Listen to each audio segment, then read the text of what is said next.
Knowledge চ্যানেলে স্বাগত জানাচ্ছি। আজকে আমি পঞ্চম শ্রেণীর 53তম ক্লাসটি নিচ্ছি।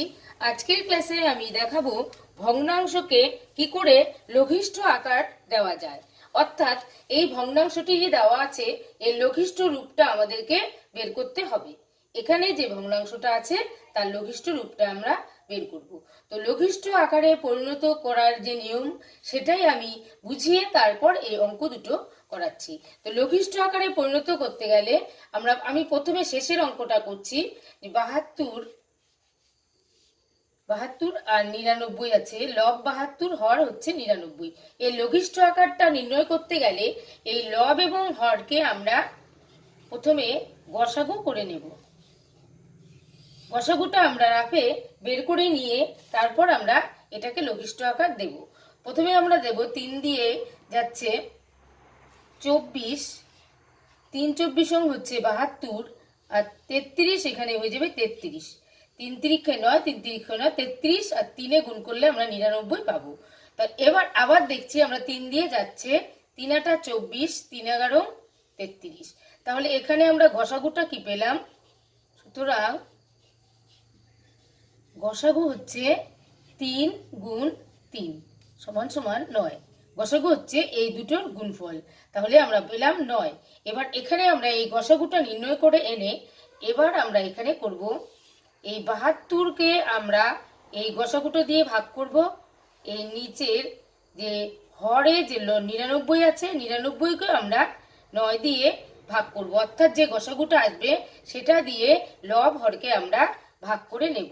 8 নং 72, উপরে থাকছে 8, নিচে 9 11 99 11। তাহলে আমরা পেয়ে গেলাম 8 এর 11। তাহলে 72 এর 99 এই ভগ্নাংশটির লঘিষ্ঠ রূপ হচ্ছে 8 এর 11। এইভাবে আমরা লব এবং হরকে গসাগু নির্ণয় করে সেই গসাগু দিয়ে উপর নিচে ভাগ করে আমরা এই লঘিষ্ঠ আকারটা নির্ণয় করব। এবার যে বড় অঙ্কটা আছে সেটা আমি করছি। উপরে আছে 215, নিচে আছে 285।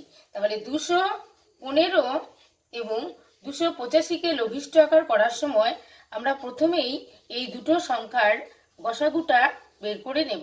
এখানে আমরা দুটো সংখ্যার এককের ঘরে 5 আছে, অবশ্যই এটা 5 দিয়ে যাবে। 4 5 20, এখানে 3 5 15। তাহলে এখানে আমরা পেয়ে গেলাম 43, আর এখানে আমরা পাচ্ছি 5 5 25, আর 5 7 35, 57। এই দুটো সংখ্যাকে আর কোনো সংখ্যা দিয়েই ভাগ করা যাবে না, সেক্ষেত্রে আমাদের এখানে গসাগু হয়ে যাবে 5। আমরা তাহলে গসাগু পেলাম 5। এই লব হরের সংখ্যাটার গসাগু হলো 5। এই 5 দিয়েই আমরা এই উপরে নিচে দুটো সংখ্যাকেই ভাগ করে দেব। 285 ভাগ 5। এক্ষেত্রে আমরা এখানে উপরে এটাকে ভাগ করে পেয়ে যাব 43, আর নিচে পেয়ে যাব 57। তাহলে 215 এর 285 এই ভগ্নাংশটার লঘিষ্ঠ আকার হলো 43 এর 57।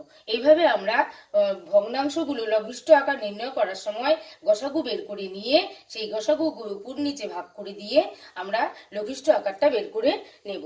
আজকের এই ক্লাসটি ভালো লাগলে লাইক করবেন, কমেন্ট করবেন, শেয়ার করবেন এবং আমার পরবর্তী ক্লাসটি পেতে আমার চ্যানেলটিকে সাবস্ক্রাইব করে আমার সঙ্গে থাকবেন।